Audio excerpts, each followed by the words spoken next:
On August 5th, 1974, the White House released an audio tape where President Nixon seemingly admits to his involvement in the Watergate scandal. The scandal that turned the opinion of an entire nation against a president in his second term and forced the first resignation of a U.S. president in our history. That tape was referred to by the news media as the smoking gun.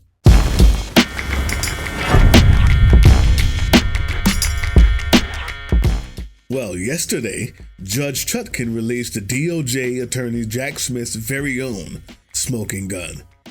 A filing detailing the testimony, cell phone evidence, forensic evidence, and more that attempts to prove beyond a reasonable doubt that Donald Trump knew the 2020 election was fair and knew he had a high likelihood of losing, and preemptively planned the lie he would use to sow confusion in an American election. And in today's politics, it doesn't get more smoking gun than that. There are people today who can tell you where they were the moment they heard the tapes that rocked a nation to its core. So we have to ask ourselves, will this filing yesterday do the same thing? Will people 50 years from now remember where they were when?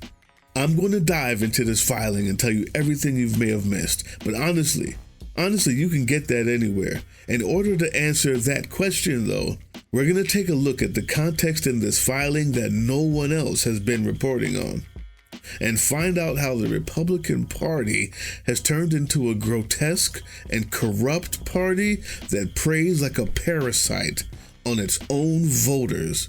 First, take a look at some of what we found out in this DOJ filing. As prosecutors put it, when Trump lost the 2020 presidential election, he resorted to crimes to try to stay in office. With private co-conspirators, the defendant launched a series of increasingly desperate plans to overturn legitimate election results in 7 states that he had lost. For example, on November 4th, someone identified as Person 5, a campaign employee, agent, and co-conspirator of the defendant, tried to sow confusion when the ongoing vote count at the TCF Center in Detroit, Michigan, looked unfavorable to Trump. There, when a colleague at the TCF Center told Person 5, "We think a batch of votes heavily in Biden's favor is right," Person 5 responded, "Find a reason it isn't. Give me options to file litigation." The colleague suggested there was about to be unrest reminiscent of the Brooks Brothers riot, a violent effort to stop the vote count in Florida after the 2000 presidential election. Person 5 responded, "Make them riot and do it. Make them riot." Of course, eventually we did get a riot. P-15 was an assistant to the president and director of Oval Office operations. At trial, the government will elicit from P-15 that he witnessed an unprompted comment that the defendant made to his family members in which the defendant suggested that he would fight to remain in power regardless of whether he had won the election. Specifically, following the 2020 election while aboard Marine One, the defendant, Donald Trump, told his wife, daughter, obviously Ivanka, and son-in-law, Jared Kushner, quote, "It doesn't matter if you won or lost the election, you still have to fight." All along, the fake GOP scheme wasn't legit. They even called them fake electors. The votes aren't legal under federal law. We would be sending in fake electoral votes. They admitted the electors were fake?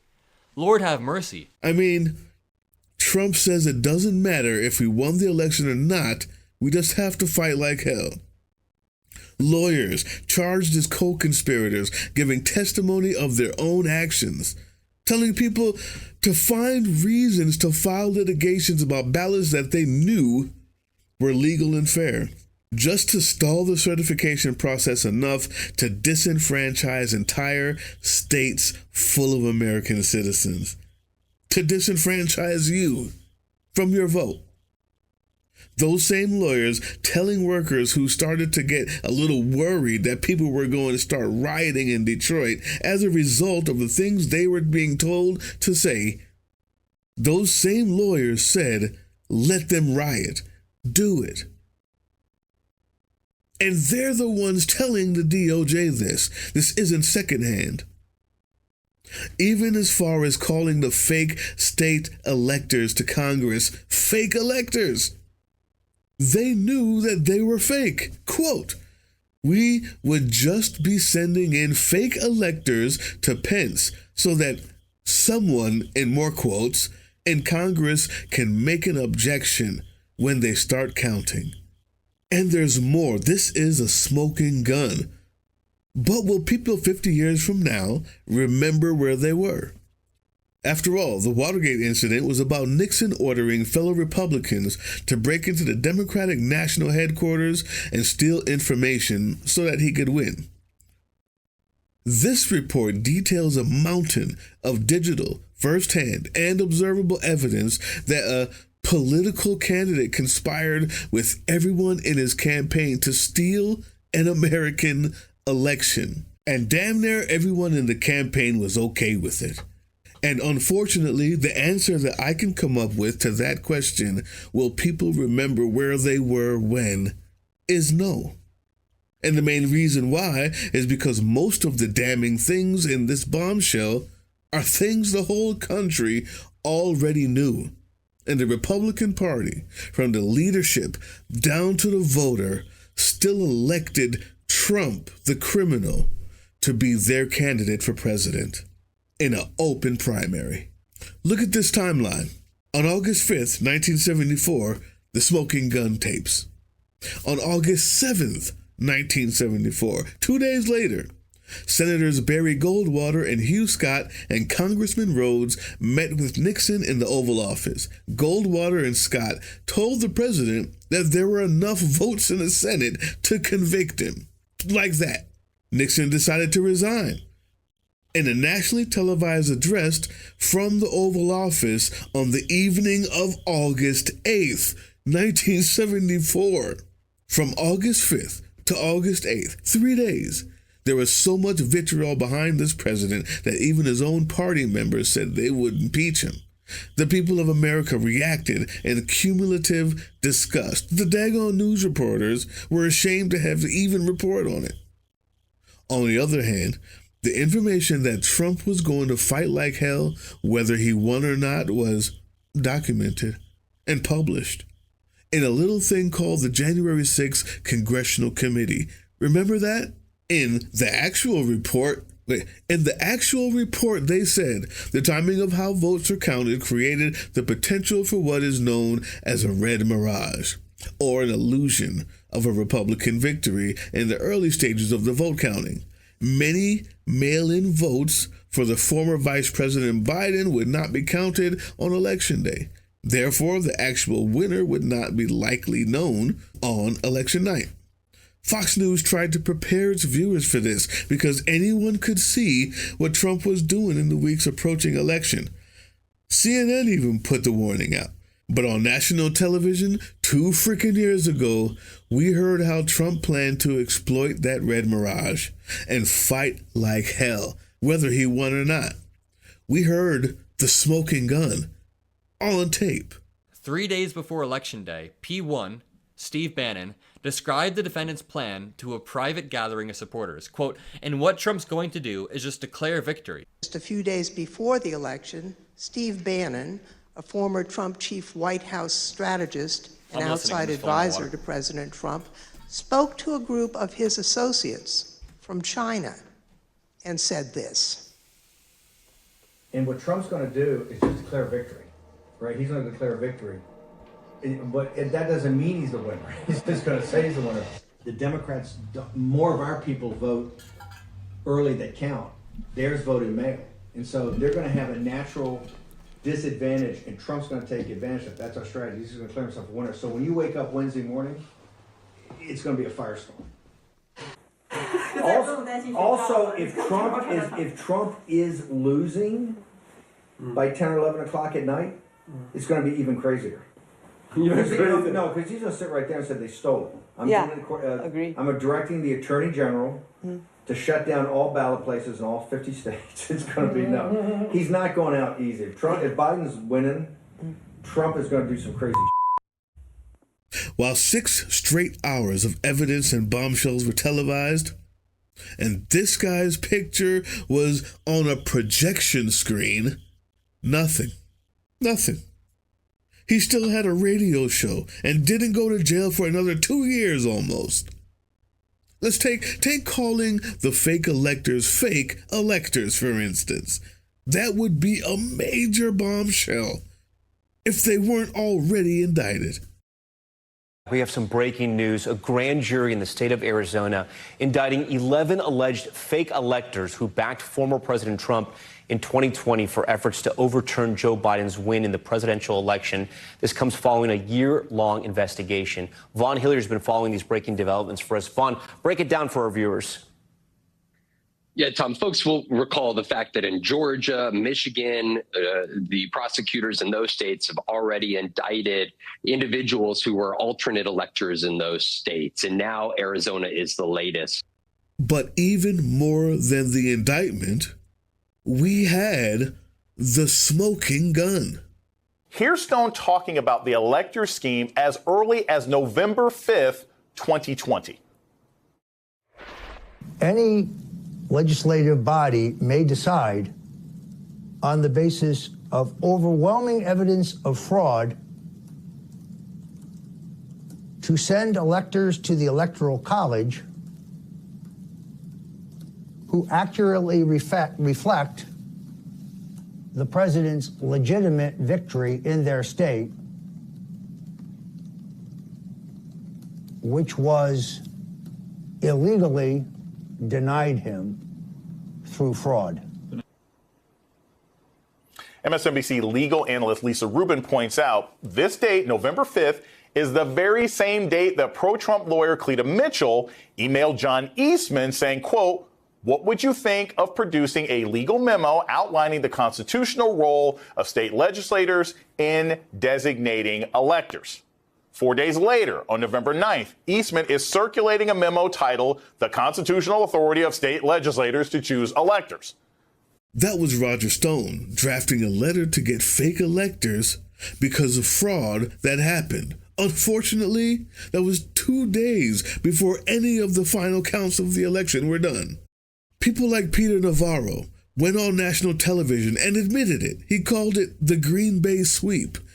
There were egregious fraud and election irregularities committed, and we wanted to get to the bottom of that. That's what the Green Bay sweep was all about. All Mike Pence was supposed to do on Capitol Hill that day was send the results back to 6 battleground states for 10 days. And we've spoken about the Pence piece. I'm going to jump back in, Peter, because that's illegal, Peter Navarro.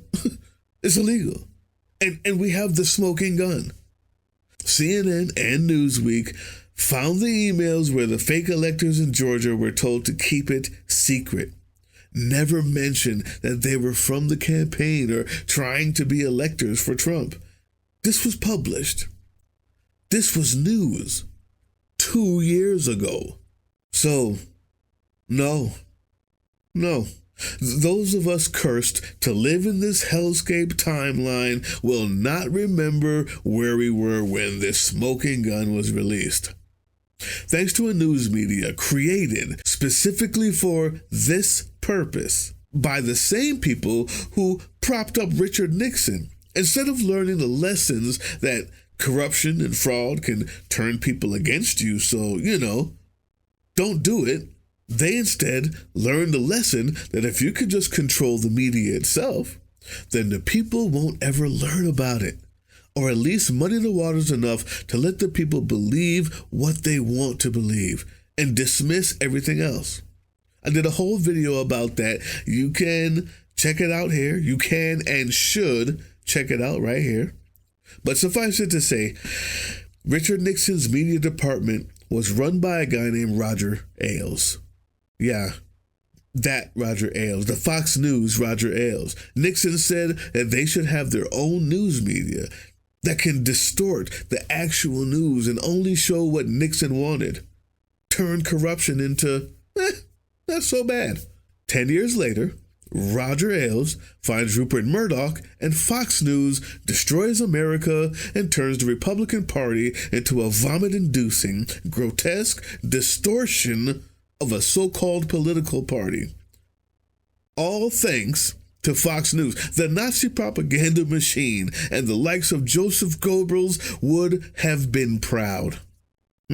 ballots. Following Election Day and throughout the charged conspiracies, Trump and the people around him spread lies that there had been outcome-determinative fraud in the election and that Trump had actually won. These lies included dozens of specific claims that there had been substantial fraud in certain states, such as large numbers of dead, non-resident, non-citizen, or otherwise ineligible voters had cast ballots, or that voting machines had changed votes for Trump to Biden.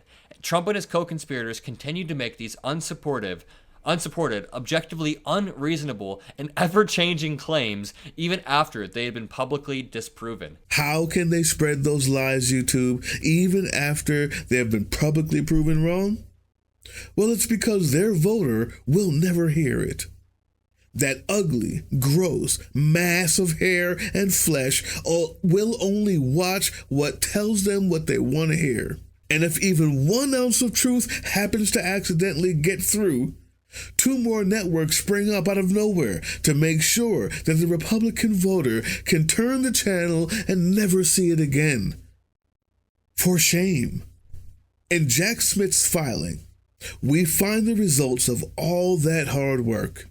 But in the context is where we find the filthy, smelly, shit stain that the Republican Party has mutated into after 40 years of dumbing down their voter base and turning them into an unrecognizable mass of drool, hair, and pus-filled, leprous flesh, and the unintended consequence of expecting that thing to vote. Take a look at this excerpt from the filing, and I'll explain exactly what that means afterwards. The lawyer arguing for Donald Trump in that meeting was the now indicted John Eastman, who is facing criminal charges in Georgia and Arizona for his alleged crimes of election interference in those states. In Jack Smith's filing today, John Eastman is referred to as co-conspirator 2. During the meeting, the defendant asked co-conspirator 2 to explain his plan to Pence. Co-conspirator 2 presented 2 options. Pence could unilaterally decide objections to electors, or alternatively, in the plan that co-conspirator 2 had devised the prior day, Pence could send the elector states to the targeted states, legislatures to determine which electors' votes should be counted. In the defendant's presence, in response to Pence's questioning, co-conspirator 2 admitted that the Electoral Count Act forbade what he proposed and that no one had tested co-conspirator 2's new plan. The next day, January 5th, there was a rerun of the same discussion. During the meeting, the defendant once again told Pence, "I think you have the power to decertify." When Pence was unmoved, the defendant threatened to criticize him publicly. "I'm going to have to say you did a great disservice." That provoked Pence's staff to alert the vice president's Secret Service detail that Donald Trump was going to publicly attack Mike Pence. Yes. Mike Pence knew that Donald Trump wanted to destroy 200 years of democracy for no other purpose than to masturbate on his own ego. Pence also knew that this orange orangutan was more than capable of getting him hurt or even killed in order to do it. But next, this filing does something amazing. Thanks to confiscated phones and digital forensic evidence, we find out Donald Trump knew exactly the danger posed to Mike Pence before that infamous tweet that he sent to get him killed. Watch this. Let's talk about the sexy part first. Forensic examination. Forensic evidence from the defendant's iPhone, page 161. Upon his return from the speech at the Ellipse, throughout the afternoon on January 6th, Trump sat in the dining room by the Oval Office where he used his phone to review Twitter and watch the television, which was tuned on and displaying news coverage of the riot at the Capitol. In turn, the government will introduce the authenticated coverage showing that what Fox News was playing in real time while the defendant sat in the dining room with the television on. The evidence is particularly relevant to the defendant's knowledge, Trump's knowledge, at the time he issued his 2:24 p.m. tweet. When it became clear that Mike Pence was not going to go along with the coup, when Donald Trump, well, he unleashed the rioters on him. We just heard that Mike Pence is not going to reject any fraudulent elector votes. That's right. You heard it here first. Mike Pence has betrayed the United States of America.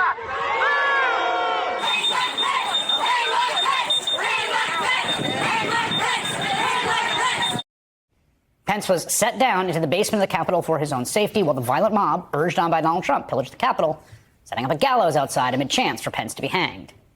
To recap, Pence took 2 pages of notes detailing how loathsome Trump was as a human being, and even worse as a citizen, but utterly dangerous and detrimental as a president. Pence knew Trump was threatening his life, and his staff wasted no time in getting ready to combat that threat. Then got threatened as a crowd wanted to hang him under the stirring of a Trump who knew what the stirring would do. And this is what 40 years of rot and decay has forced upon this disgrace of a party right here. You all signed a pledge to support the eventual Republican nominee. If former President Trump is convicted in a court of law, would you still support him as your party's choice? Please raise your hand if you would.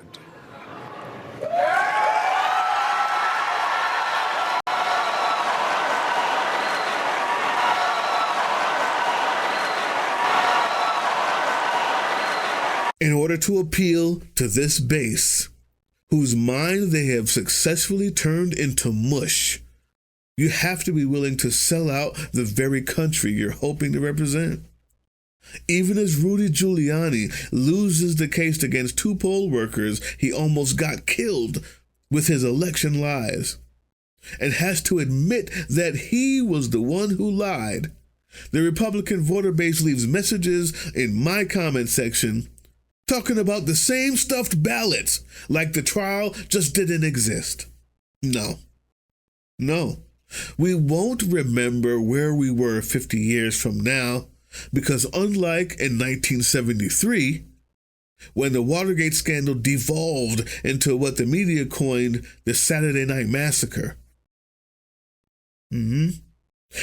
that's when Nixon tried to fire the head of the FBI so they couldn't investigate him any further.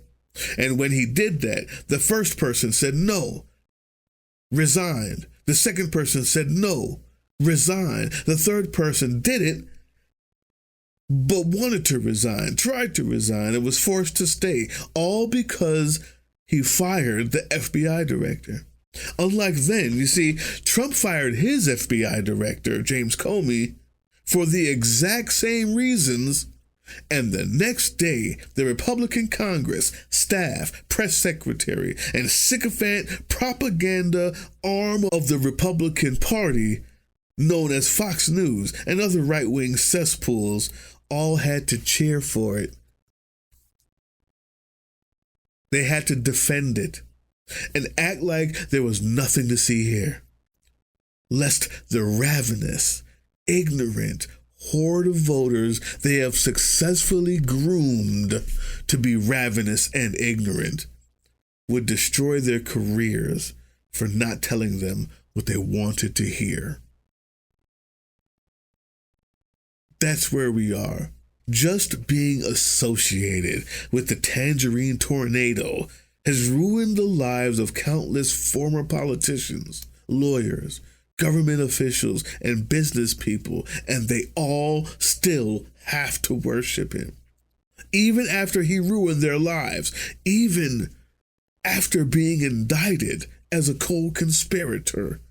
And here's what they said about Dan Scavino, who, if, by the way, you go on his social media account, we might put this up in B-roll, so to speak. If you go on his social media account, he still looks like complete MAGA.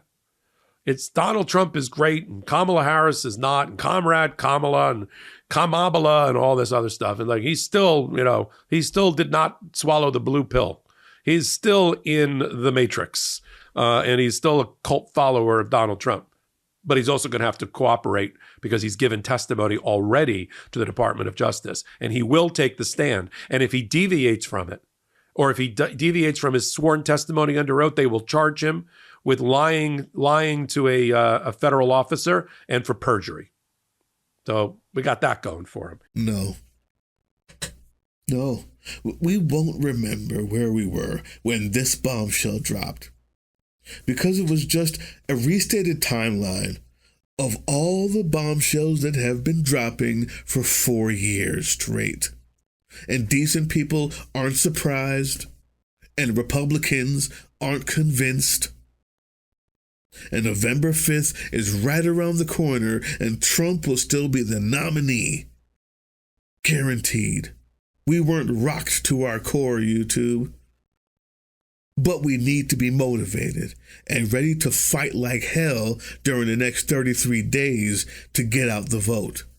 Not only to defeat this anti-American, sociopathic destroyer of men, women, and children, Donald Trump, but we need to be motivated to vote blue up and down the ballot.